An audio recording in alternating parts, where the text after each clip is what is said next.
Bismillahirrahmanirrahim. Tata kramane mlebu masjid. Nah, karena masjid ini adalah rumah Allah, jadi kalau masuk ya tidak sembarangan. Ada cara-caranya. Jangankan rumah Allah, rumah tetangga, kalau kita masuk ya tidak boleh belusuk-belusuk seenaknya saja ya. Harus ada caranya. Caranya masuk ke rumah tetangga pertama, ya jangan sampai jam-jam yang kira-kira orang itu tidur. Nah, pertama ya, jam-jam orang ini sekiranya siap untuk menerima tamu. Ya. Nah, kalau bertamu jam 1 malam, atau siapa yang mau buka pintu ya, ya jangan masuk tanpa salam. Khawatirnya apa? Orangnya masih belum siap, khawatir masih belum pakai baju yang sopan dan lain-lain ya. Soalnya pernah ya, salah satu kiai Lumajang ini, beliau itu ya bilang sama santri-santri, kalau ada tamu ya itu ya disuruh nunggu di luar, jangan sampai nyelonong masuk ya. Soalnya ada tamu, pada waktu itu memang ada tamu perempuan mencari bunyai, nyelonong masuk. Nah, katanya kiai ini, pada waktu itu ya saya belum siap ya, masih belum pakai baju, masih apa ya. Nah, khawatirnya ya masih kelihatan awut-awutan. Nah, sementara kita kan kalau menerima tamu itu kan, atau kita keluar rumah kan harus tampil rapi ya, karena Rasulullah itu kemana-mana kalau mau keluar rumah itu pasti bercermin dulu ya. Bercermin, kemudian menata rambut. Nah, disisir rambutnya. Modelnya kalau Rasulullah itu nyisir rambut ini di belah tengah. Orang Jawa ngarani piyak tengah. Nah itu. Rambut Rasulullah panjangnya semana? Panjangnya itu di bawah telinga. Nah, ini potongan dari Rasulullah. Nah, jangan sampai orang itu kalau cukur ya, meniru orang-orang yang fasik, meniru orang-orang barat ya. Soalnya kan ada sekarang itu cukuran meniru kuda, nah, itu ya. Yang tumbuh hanya di tengah saja, pinggirnya gundul, anak pang itu. Ini kan ini gaya kuda ini. Ini. Nah, jadi masuk ke masjid ini ada tata keramanya, karena masjid ini adalah rumah Allah.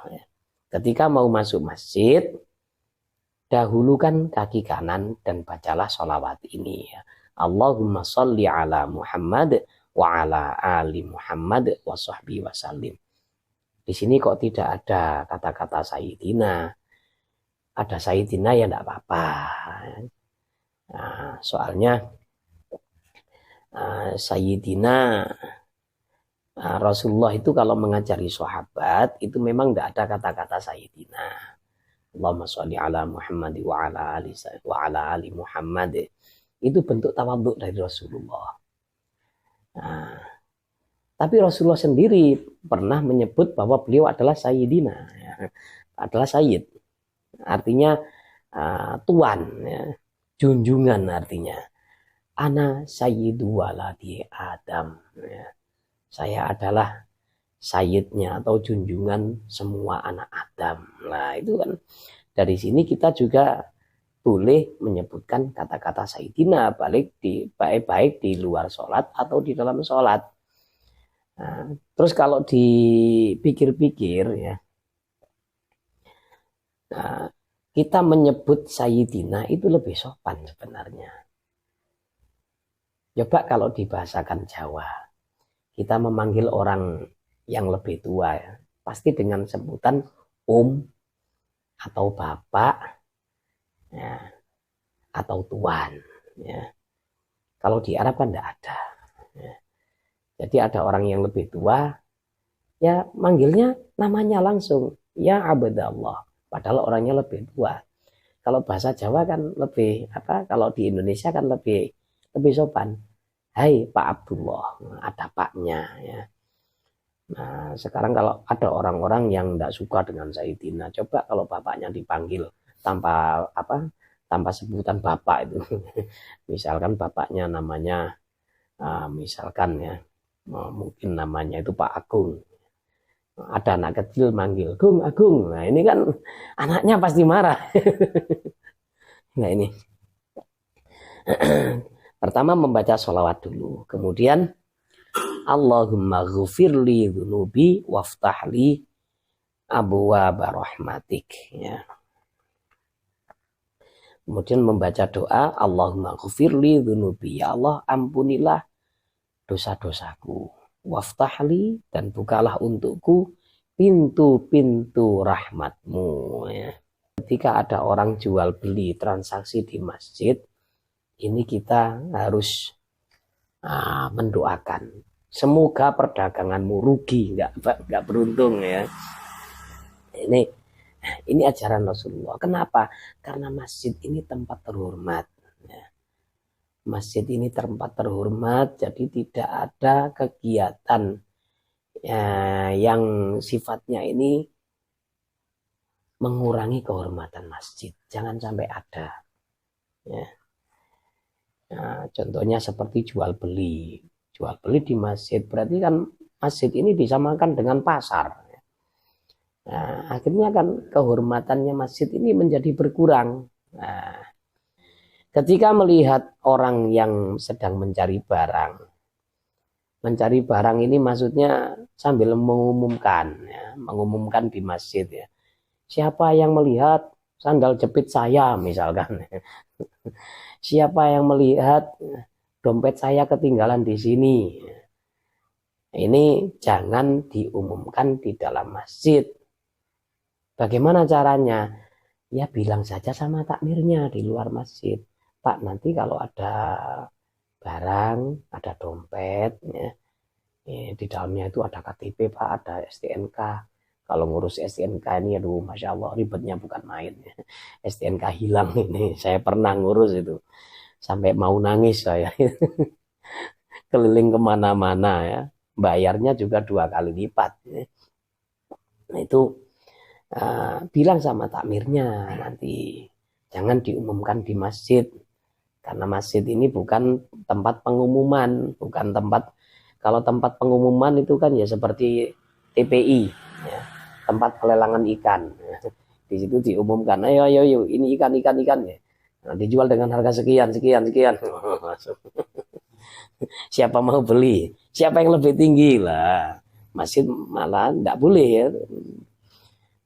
Terus juga tidak boleh berbicara urusan dunia di situ ya.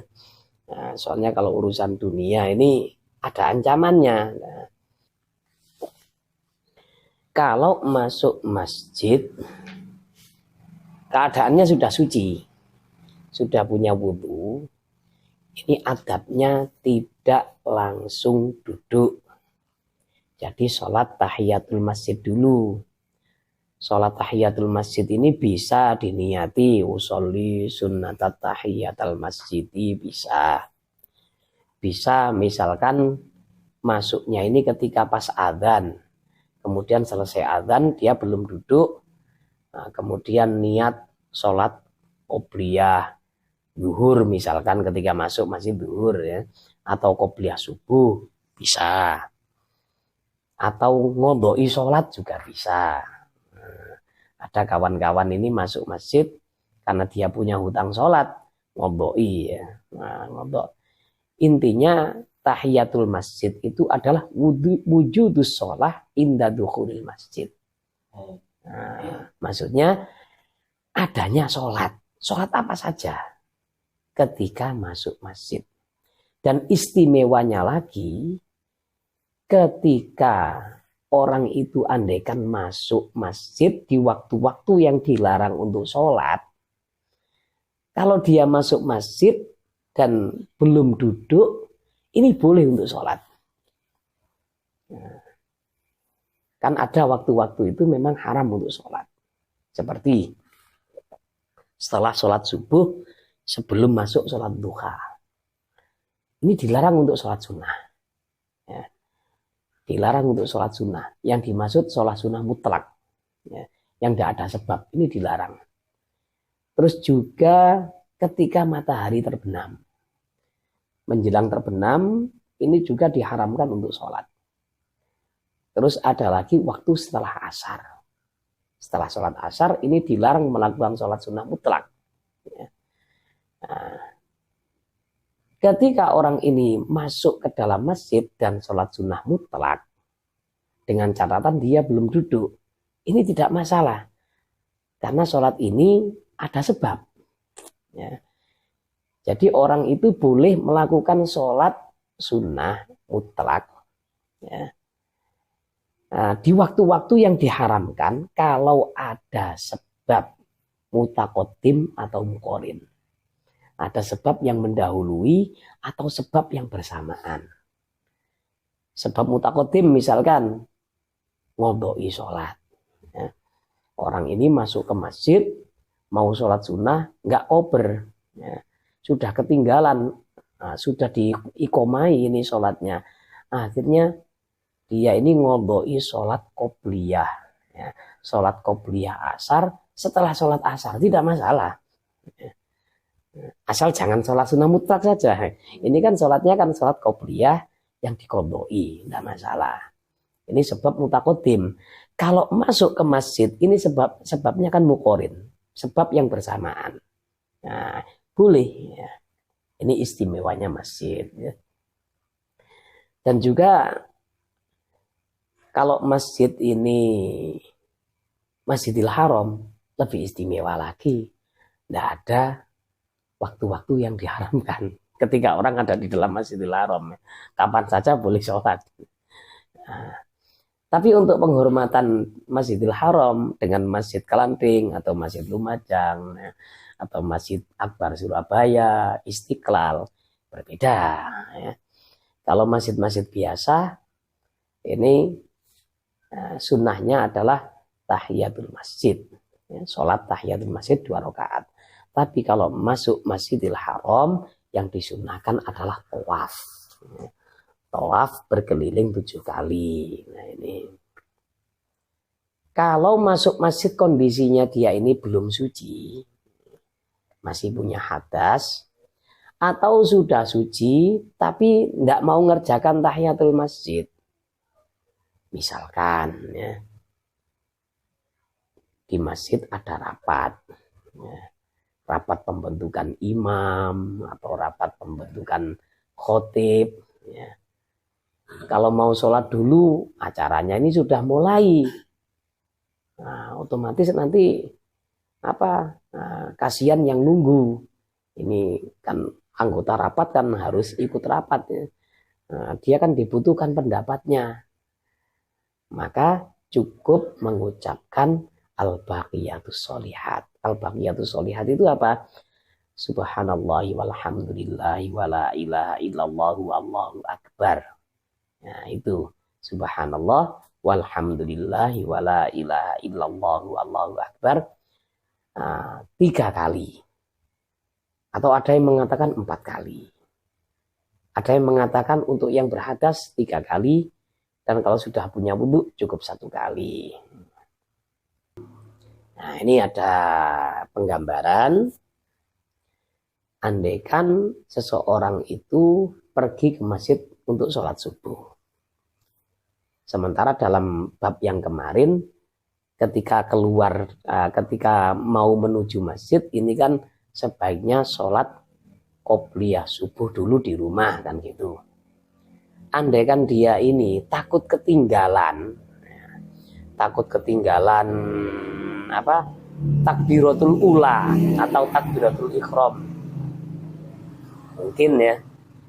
Mungkin dia ini orang yang istiqomah tidak pernah ketinggalan takbiratul ikhram. Nah, soalnya ada fadilahnya. Orang yang tidak pernah ketinggalan takbiratul ikhramnya imam selama 40 hari ini dijamin bebas dari api neraka. Nah, ya. Tapi ya memang agak sulit kalau mau istiqomah. Nah, terus mungkin muncul pertanyaan, apa cukup 40 hari? Terus setelah itu bebas. Nah, orang itu kalau sudah 40 hari ya, tidak ketinggalan takbiratul ula, maka untuk selanjutnya dia ini tidak enak kalau ketinggalan, pasti berlanjut. Nah, misalkan mau sholat subuh, dia ini tidak melakukan qobliyah subuh di rumah karena takut ketinggalan, karena takut masjid sudah qomat, nanti saya buru-buru lari.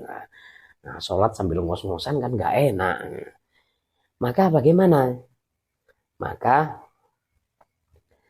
2 rakaat fajar atau qobliyah subuh itu sudah dianggap tahiyatul masjid. Ya. Jadi tahiyatul masjid itu seperti yang saya bilang tadi, pokok ke masuk masjid itu wujud atau ada sholat 2 rakaatnya. Baik itu sholat apa saja, baik itu sholat qobliyah atau sholat sunnah mutlak atau sholat qadha dan lain-lain. Nah, itu.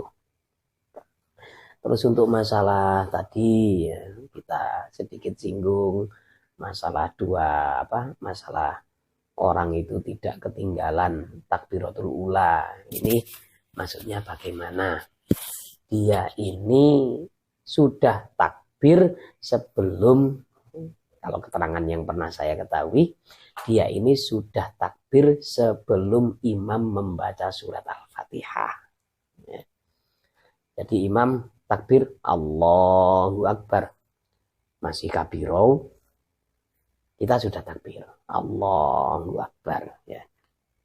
Kalau mampu dilaksanakan selama 40 hari, maka nanti khasiatnya bebas dari api neraka. Ya.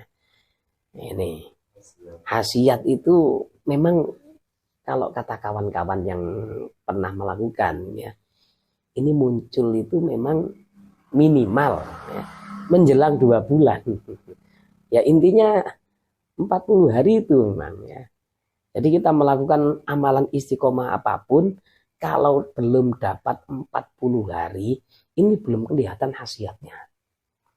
Misalkan ada orang niat mengamalkan ya hizib anti melarat misalkan ya. Jalbur rizki ya, supaya rezeki gampang. Itu kalau dia melakukannya baru dapat 7 hari kok sudah selesai, sudah nggak istiqomah lagi, makanya khasiatnya belum keluar. Minimal itu keluar itu kalau dapat 40 hari. Ya. Nabi Musa pun ketika berbicara langsung dengan Allah, wa kallamallahu Musa taklima, itu setelah berpuasa 40 hari. 40 hari tidak makan, tidak minum, siang dan malam. Kalau kita kan cuma siang saja. Tapi kalau Nabi siang malam enggak. Itu baru bisa bicara dengan Allah. Nah, saya ingin bicara dengan Allah. Tiru-tiru Nabi Musa. Ya, dapat 5 hari insya Allah ada pengumuman. Inna lillahi wa inna ilaihi raji'un. Ya, ini ya. Ya pernah ya ada kawan ini ya. Ada kawan itu Masya Allah ya. Beliau ini seorang petani. Tapi punya keistiqomahan luar biasa. Istiqomahnya itu sudah bertahun-tahun. Sebelum azan sholat, pasti sudah ada di masjid. Setelah sholat subuh, berangkat ke sawah. Terus menjelang zuhur, ya, itu sudah ada di pengimaman. Di depan pengimaman, dia makmum. Ya. Sudah ada di situ. Dan semua sholat itu seperti itu. Suatu ketika Allah ini memberi orang ini ya, memberi orang ini rezeki, masya Allah ya, tidak disangka-sangka dan tidak dikira-kira. Ketika dulu itu ada musibah, Gunung Bromo itu erupsi ya. Nah, semua tanaman cabai itu kan rusak. Probolinggo kan rusak. Akhirnya 1 kilo itu 100.000. Nah, terus salah satu saudara kami itu kalau nanam cabai ini tidak pernah nanam cabai merah yang besar-besar, itu tidak pernah. Ini kan cabai berkelas, kalau cabai merah besar itu. Nanamnya ya cabai kecil, cabai hijau atau cabai yang putih itu Lombok Serit. Nah itu mengatakan nanamnya itu saja. Tapi ketika Gunung Bromo ini erupsi, abunya kan sampai ke sini. Pada waktu itu kalau tidak salah tahun 2011. Itu abu sampai nyebar ya. Yang nggak kena itu daerah Pasirian. Yang nggak kena. Kalau Lumajang sampai Probolinggo kena semua. Dampaknya semua tanaman cabai ini rusak. Akhirnya cabai 1 kilo 100.000. Lah, saudara ini kalau panen itu bukan hanya 1 kilo per panennya. Kadang dapat 1 kuintal, berapa sudah. Akhirnya apa? Bisa daftar haji 2 orang. Bisa beli kulkas 2, beli sepeda 2. Kalau ditanya itu kok bisa seperti ini? Ini barokahnya, tidak ketinggalan takbiratul ihramnya imam. Nah, terus itu minimal saya lakukan berapa kali? Minimalnya itu kata beliau ya, menjelang 2 bulan. Ya, intinya ya sudah masuk 40 hari itu. Dan kalau dapat 30 hari terus putus, ya kembali lagi ke awal, balik nol lagi ya. Ini masya Allah ya. Jadi khasiatnya ini memang luar biasa ya. Kalau sudah selesai sholat tahiyatul masjid atau sholat qobliyah subuh ya, 2 rakaat, maka niatlah iktikaf. Nah di masjid-masjid ini kan pasti ada tulisan ya. Nawaitul i'tikaf fi hadzal masjidi sunnatan lillahi ta'ala. Kalau sulit niat bahasa Arab, niat bahasa Indonesia. Saya niat iktikaf di masjid ini sunnah lillahi ta'ala. Kalau bahasa Indonesia tidak bisa, bahasa Jawa. Kulo niat iktikaf teng masjid meniko sunnah lillahi ta'ala. Boleh, karena Allah menguasai semua bahasa ya. Nah, ini apa keuntungan iktikaf? Keuntungan iktikaf itu dia ini akan dapat kucuran pahala meskipun tidak ngapa-ngapain. Meskipun hanya tinggal di masjid, hanya diam gini. Tapi jangan rokokan. Diam. Diam ada di masjid. Terus meskipun tidur ya, ini tetap dapat pahala. Ini keistimewaan iktikaf itu ya. Nah, apalagi kalau asyril awakhir ya. Asyril awakhir atau 10 akhir dari Ramadan ya. Ini kan ada masjid-masjid tertentu ini yang menyelenggarakan iktikaf massal. Seperti Masjid Al-Huda ini di Pasar Klojen itu memang setiap 10 akhir itu menggelar iktikaf massal ya. Nah, terus makannya gratis dari situ. Entah gratis entah bayar, saya lupa ini. Kalau gratis enak ini. Penghematan belanja rumah tangga. Apalagi 6 anak dibawa ke situ semuanya. Wah, tambah. Doalah dengan doa yang dipanjatkan oleh Rasulullah setelah menunaikan 2 sholat sunnah fajar, 2 rakaat sholat sunnah fajar. Doanya sangat panjang ini. Kalau dimaknai nanti inti-intinya ini ya kurang terlalu lama nanti kalau dimaknai ya. Kita baca saja ya. Ini doanya. Fakul mongko ngucap sapa sira.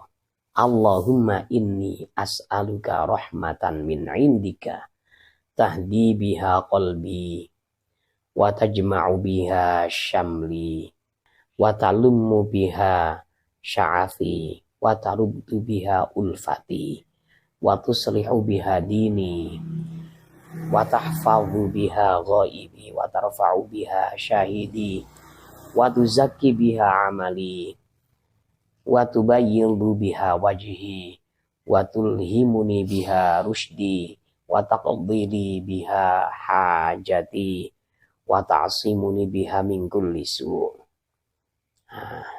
Ini alinea pertama. Kemudian ada lagi, Allahumma inni as'aluka imanan khalisan daima yubashiru qalbi wa yaqinan sadiqa hatta a'lama annahu la yusibani illa ma katabtahu alai wa raddini bima qasamtahu li.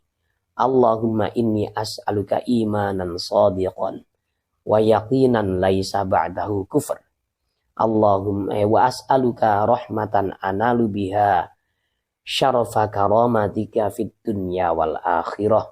Allahumma inni as'alukal fawza indal liqa'i was sabri indal qadha. Allahumma inni as'alukal fawza indal liqa' was sabra indal qadha wa manazilash syuhada wa 'aishas su'ada wan nasra 'alal a'da wa murafaqatal anbiya. Allahumma inni anzilu bika hajati wa in dha'ufa ra'yi wa qasura amali waftaqartu ila rahmatik fa as'aluka ya qadiyal umur wa ya syafiyas sudur kama tujiru bainal bukhur an tujirani min adzabis sa'ir wa min da'wati tsubur wa min fitnatil qubur. Allahumma ma qasura anhu ra'yi wa dha'ufa anhu amali walam tablughu niyati wa umniyati min khairin wa attahu ahadan min ibadik au khairun anta mu'tihi ahadan min khalqik fa inni arghabu ilaika fihi wa as'aluka iyyahu ya rabbal alamin. Allahumma ja'alna hadina muhtadin ghaira dhallin wala mudillin harban li'a'daika salaman li'auliyaika nuhibbu bihubbikan nas wa nu'adi bi'adawatika man khalafaka min khalqika. Allahumma hadha du'a wa alaikal ijabah wa hadzal juhd wa alaikat tuklan wa inna lillahi wa inna ilaihi raji'un wala haula wala quwwata illa billahil aliyyil azim. Allahumma dzal hablis syadid wal amrir rasyid as'alukal amna yaumal wa'id wal jannata yaumal khulud ma'al muqarrabin asyuhud ar-ruk'is sujud al muwaffina laka bil uhud innaka rahimu wadud wa innaka taf'alu ma turid subhana man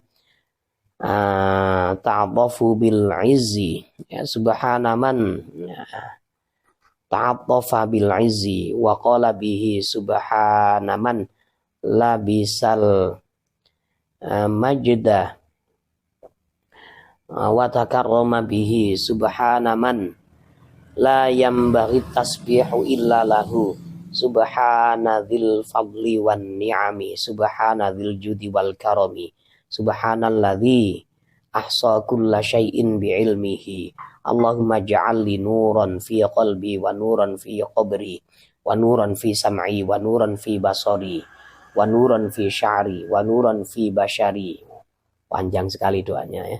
wa nuran fi lahmi wa nuran fi dami wa nuran fi 'idhami wa nuran min baini yadai wa nuran min khalfi wa nuran an yamini wa nuran an shimali wa nuran min fawqi wa nuran min tahti. Allahumma zidni nuran wa 'adhini nura a'zama nur waj'al li nuran bi rahmatika ya arhamar rahimin. Waduh. Ya kalau ndak hafal nanti dicatat, dibawa ke masjid gitu aja, dilaminating. Panjang sekali ya. Nah, ini doa-doa yang dari Rasulullah ya. Intinya tadi ketika kita masuk ke dalam masjid adalah mendahulukan kaki kanan, kemudian membaca sholawat, terus membaca doa tahiyatul masjid, membaca doa Allahumma gfirli itu ya. Setelah itu harus menghormati masjid, dilarang ada sesuatu yang merendahkan martabat masjid seperti pengumuman barang hilang atau perdagangan di dalam masjid, jangan sampai ada seperti itu. Dan ketika masuk masjid harus disunahkan harus melakukan 2 rakaat, ya, harus sholat 2 rakaat. Kemudian kalau tidak sempat atau kondisinya tidak suci, maka membaca Subhanallahi walhamdulillah wala ilaha illallah wallahu akbar 3 atau 4 kali. Ya, ini cukup sekian apa yang kita pelajari bersama hari ini. Semoga bermanfaat bagi saya sendiri khususnya dan bagi semua umumnya ya, baik yang hadir di sini atau yang menyaksikan di channel kami. Dan jangan lupa like, subscribe, lalu bunyikan lonceng ya, supaya dapat informasi untuk video selanjutnya. Wassalamualaikum warahmatullahi wabarakatuh.